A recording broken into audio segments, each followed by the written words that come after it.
Good morning वाला को most welcome विद्यार्थियों। ध्यान दें, आज हम रस के बारे में आपको बताएं। रस, इससे पहले आपको बताया गया था कि किसी पाठ्य को पढ़ने से, लिखने से, सुनने से जो आनंद की प्राप्ति होती है उसे हम क्या कहते हैं? रस। तो रस को जब हम पढ़ रहे थे तो रस के अवयव आपको बताए गए थे कि इसके अवयव विभाव, अनुभव तथा संचारी भाव के सहयोग से रस की निष्पत्ति होती है। इसमें आपको अस्थाई भाव बताया गया था कि श्रृंगार का अस्थाई भाव रहती है, रस का अस्थाई भाव शोक का है। इसी प्रकार हम आपको रस और उसके अस्थाई भाव के बारे में चर्चा किए। आगे फिर हम आपको विभाव बताए कि विभाव एक प्रकार से विशेष रूप से प्रवर्तित करने वाला भाव होता है, जिसे हम विभाव कहते हैं, जो भी उपसर्ग से जुड़कर बना हुआ है। और फिर विभाव के ही आलंबन और आश्रय हुए, आलंबन और उद्दीपन हुए, जिसमें आलंबन के बारे में आपको बताया गया था, आश्रय और विषय होते हैं। और उसके बाद विषय आता है उद्दीपन। तो उद्दीपन के बारे में आपको सामपट पर लिखा हुआ दिखाई दे रहा होगा। सबसे ऊपर ध्यान देंगे, सबसे ऊपर लिखा है कि आश्रय के मन में अस्थाई भाव के आस्वादन को उद्दीपन, आस्वादन को उद्दीपन को उद्दीप्त या तीव्र करने वाले विषय की बाहरी चेष्टाओं और वायु वातावरण को उद्दीपन विभाव कहते हैं। आश्रय के मन में जो अस्थाई भाव होते हैं,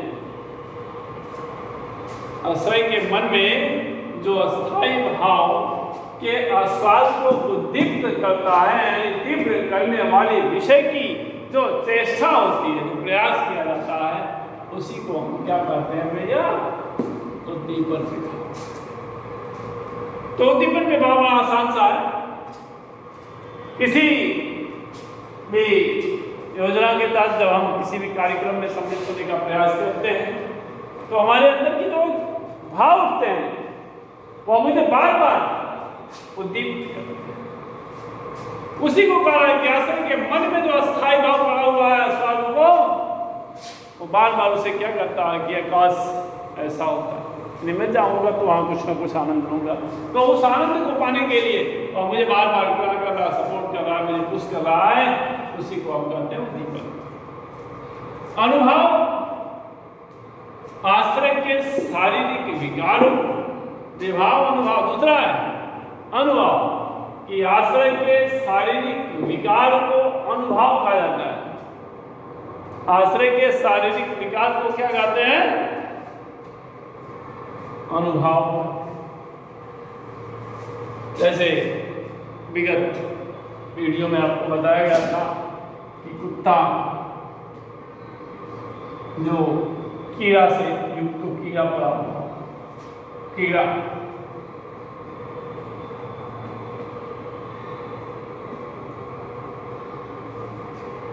या बंदर,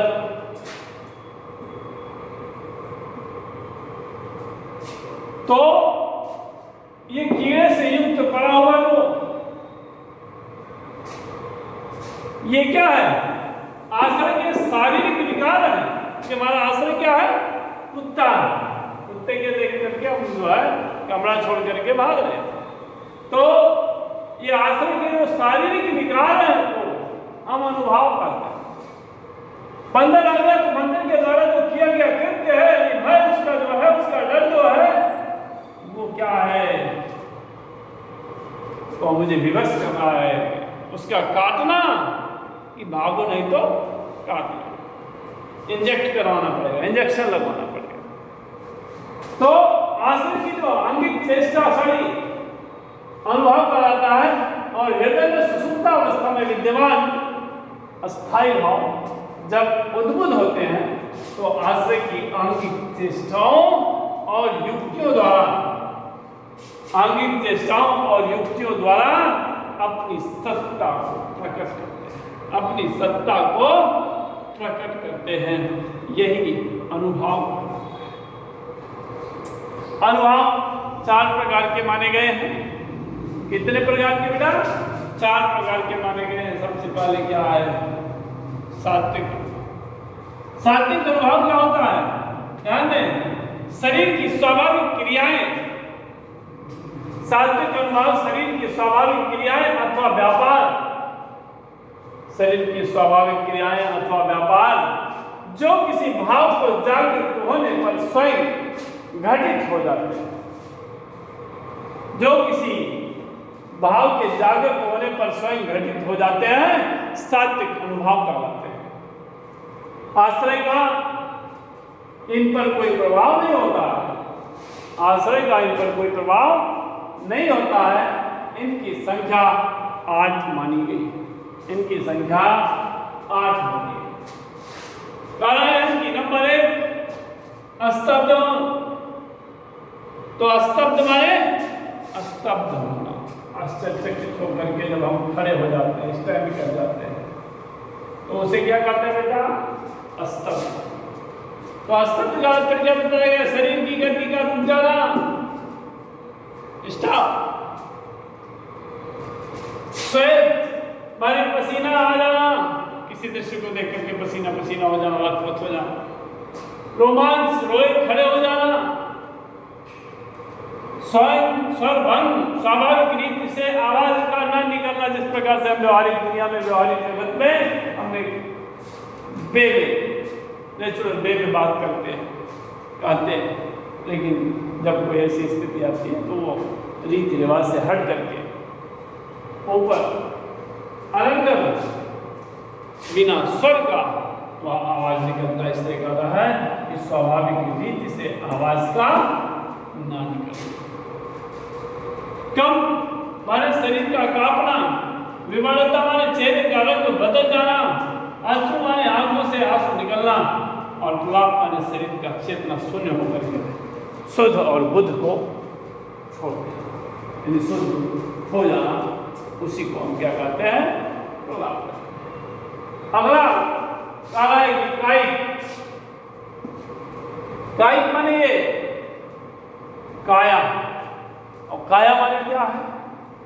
शरीर। तो कायिक का काला है कि ये शरीर के अंगों की कृत्रिम चेष्टा होती है। शरीर के अंगों की बनाई हुई चेष्टाएं होती हैं। ये आश्रय के अधीन, किसके अधीन होती हैं? आश्रय के। उनकी इच्छा पर निर्भर होती है।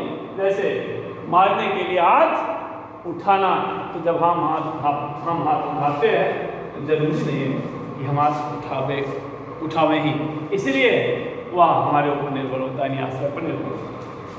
आगे आता है कि मानसिक। तो मानसिक ये मन की वृत्ति से उत्पन्न होता है। कैसे? मन की वृत्ति पर उत्पन्न होता है। हमारी वृत्ति उसके प्रति कैसी है? प्रमोद, जैसे प्रमोद दुख, यानी उसके प्रति जो हमारी वृत्ति होती है, हमारा लगाव होता है, उस पर वासित होता है और आहार्य होता है। यह कृत्रिम वेश रचना या किसी भाव के वशीभूत होकर, या कृत्रिम वेश रचना या किसी भाव के वशीभूत होकर के अपने ऊपर कुछ बाहरी वस्तुओं का आरोप कर लेना आहार्य कहलाता है। जैसे गोपियों का कृष्ण जैसा वेश धारण करना, गोपियों का कृष्ण जैसा वेश धारण करना क्या है? आहार्य कहलाता है। इस प्रकार से हम अगला संचारी भाव या व्याभिचारी भाव जो है वो हम नेक्स्ट वीडियो में पढ़ेंगे। इसी के साथ हम अपनी वाणी को विराम देंगे। धन्यवाद।